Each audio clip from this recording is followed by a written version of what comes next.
جیسا کہ آپ جانتے ہیں کہ ہم پچھلی ویڈیو میں بات کر رہے تھے حضرت یوسف علیہ السلام اور ان کے بھائیوں کی، تو چلیے چلتے ہیں آج اس ویڈیو کے دوسرے حصے کی جانب۔ جب حضرت یوسف علیہ السلام کے بھائیوں نے اپنا حلف اٹھا لیا اور آپ نے ان لوگوں کے ساتھ بنیامین کو بھیج دیا تو یہ لوگ عزیز مصر کے دربار میں پہنچے تو حضرت یوسف علیہ السلام نے اپنے بھائی بنیامین کو اپنی مسند میں بٹھا دیا اور چپکے سے ان کے کہا، میں تمہارا بھائی یوسف ہوں۔ اللہ تعالیٰ کے حکم کے تحت یوسف علیہ السلام نے یہاں ایک چال چلی، ان تمام بھائیوں کی بوریاں اناج سے بھر دیں اور اپنے بھائی بنیامین کے سامان میں پیالہ، پیمانہ، شاہی رکھوا دیا۔ پھر ایک پکارنے والے نے پکارا، تم تو چور ہو۔ وہ سارے بھائی متوجہ ہو گئے اور ان سے کہنے لگے، تم کیا گم کر بیٹھے ہو؟ وہ بولے، ہمارا ایک شاہی پیالہ گم ہوا ہے، جو اسے ڈھونڈ کر لائے گا اسے 1 اونٹ کا بوجھ ملے گا۔ سارے بھائی بولے، اللہ کی قسم ہم تو چور نہیں ہیں۔ پکارنے والے نے کہا، اگر تم پر چوری ثابت ہو جائے تو کیا سزا دیں گے؟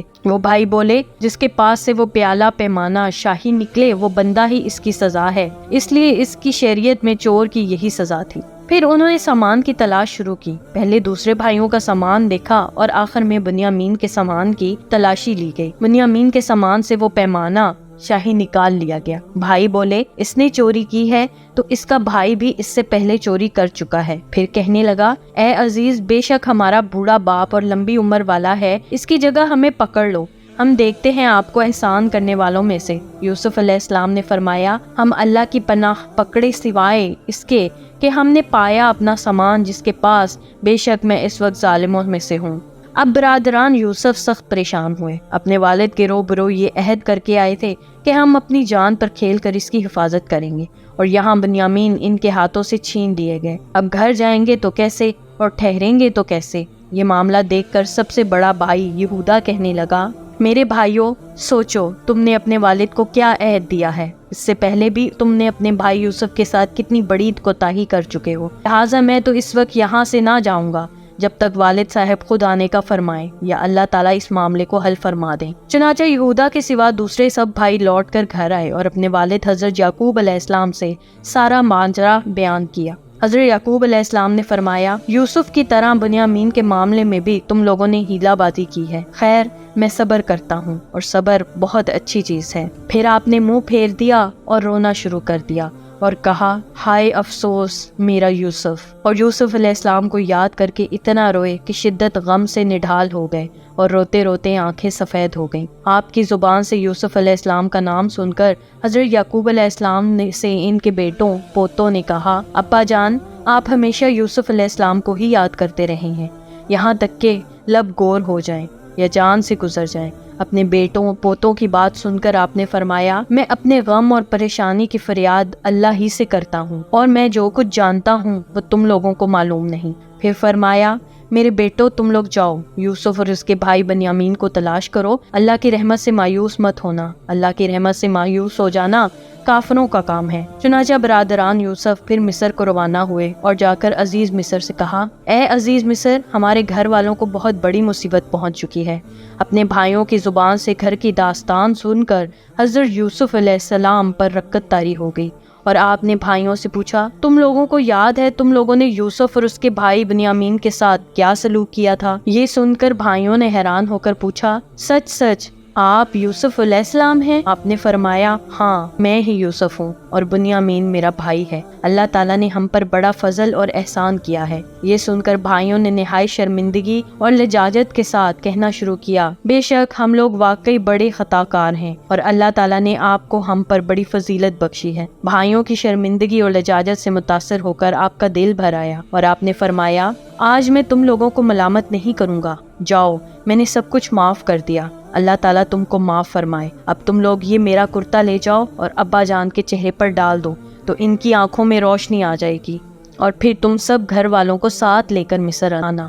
بڑے بھائی نے کہا، یہ کرتا میں لے جاؤں گا، کیونکہ میں آپ کا کرتا بکری کے خون میں رنگ کر لے کر اپنے والد کے پاس لے گیا تھا اور انہیں یہ کہہ کر غمگین کر دیا تھا کہ حضرت یوسف علیہ السلام کو بھیڑیا کھا گیا، تو میں نے ہی انہیں غمگین کیا تھا، اور آج حضرت یوسف علیہ السلام کی زندگی کی خوشخبری بھی میں ہی ان کو سناؤں گا اور ان کو خوش کرنا چاہتا ہوں۔ یہودا وہ کرتا لے کر ننگے سر دوڑتا ہوا چلا گیا۔ راستے کی خوراک کے لیے اس کے پاس 7 روٹیاں تھیں، مگر خوشی اور مسرت اور جلد سے جلد سفر طے کر کے والد محترم کے پاس جا پہنچا۔ یہودا جیسے ہی کرتا لے کر مصر سے کنعان کی طرف روانہ ہوا، ادھر کنعان میں حضرت یعقوب علیہ السلام کو حضرت یوسف علیہ السلام کی خوشبو محسوس ہوئی۔ آپ نے اپنے پوتوں سے فرمایا، ترجمہ: اگر تم مجھ سے یہ نہ کہو کہ بوڑھا سٹھیا گیا ہے تو مجھے حضرت یوسف کی خوشبو آ رہی ہے۔ آپ کے پوتوں نے جواب دیا، خدا کی قسم، آپ اب بھی اس پرانی سی بات پر پڑے ہوئے ہیں، بھلا کہاں یوسف ہیں اور کہاں ان کی خوشبو۔ لیکن جب یہودا کرتا لے کر کنعان پہنچا،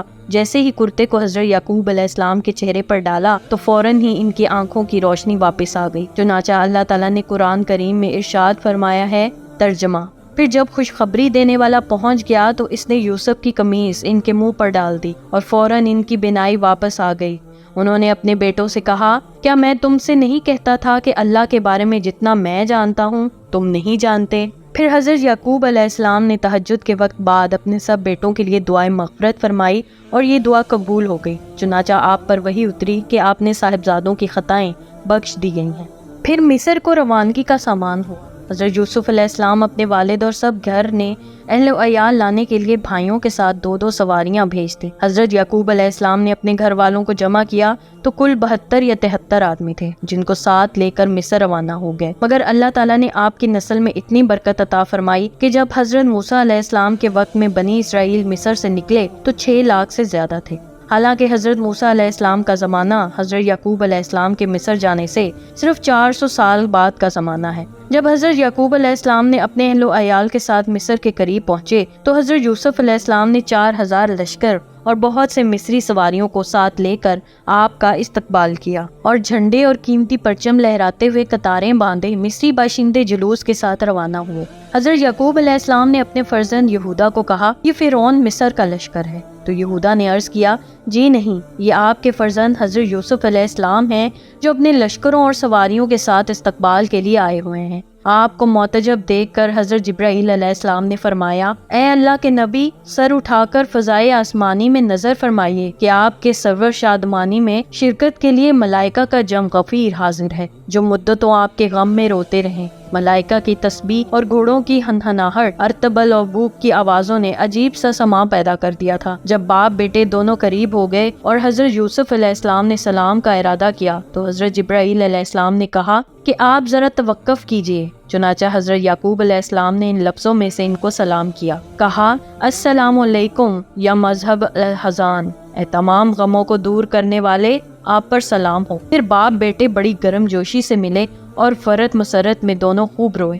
حضرت یوسف علیہ السلام نے سہارا دے کر اپنے والد محترم کو تخت شاہی پر بٹھا دیا اور آپ کے ارد گرد 11 بھائی اور آپ کی والدہ بیٹھ گئے اور سب کے سب حضرت یوسف علیہ السلام کے سامنے سجدے میں گر پڑے۔ اس وقت حضرت یوسف علیہ السلام نے اپنے والد سے کہا، ترجمہ: اے ابا جان، یہ میرے پہلے خواب کی تعبیر ہے۔ بے شک اسے میرے رب نے سچا کیا اور بے شک اس نے مجھ پر احسان کیا کہ مجھے قید سے نکالا اور آپ سب کو گاؤں سے لے آیا۔ اس کے بعد شیطان نے مجھ میں اور میرے بھائیوں میں ناچاکی کرا دی ہے۔ بے شک میرا رب جس بات کو چاہے آسان کر دے اور بے شک وہی علم و حکمت والا ہے۔ یعنی میرے 11 بھائی ستارے ہیں اور میرا باپ سورج اور میری والدہ چاند ہیں، یہ سب مجھ کو سجدہ کر رہے ہیں۔ یہ تاریخی واقعہ محرم کی 10 تاریخ عاشوراء کے دن وقوع پذیر ہوا۔ حضرت یوسف علیہ السلام کی وفات کے وقت آپ کی عمر 100 برس تھی، تو حضرت یوسف علیہ السلام کو سنگ مرمر لکڑی کے صندوق میں ڈال دیا تھا اور ان لوگوں نے حصول برکت کے لیے بیچو بیچ دریائے نیل میں رکھ دیا۔ پھر 400 برس بعد حضرت موسیٰ علیہ السلام نے حضرت یوسف علیہ السلام کو دریائے نیل سے نکال کر